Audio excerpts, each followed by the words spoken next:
I mean, very different muscles being on the sales ops side to being a quota-carrying sales leader. What was the hardest part about making that transition? The hardest part was, just the mindset, like kind of reshifting, developing that empathy for, I was so used to operating in like the science, as an operations person, especially sales operations. I thought very much that like everything could be solved always with like process and numbers. And I think I really had to lean into being empathetic to, there is always art that exists no matter what. And there is a lot of art in sales. I believe a lot of it can be data-driven and science-oriented.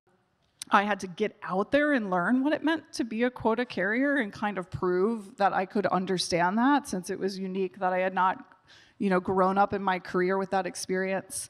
I leaned on, I had a great, surrounding set of leaders and peers that were very helpful in kind of helping me make that shift, go learn about what it means to be a quota carrier and kind of, leave behind some of the ideas that I had around that. Yeah, thank you.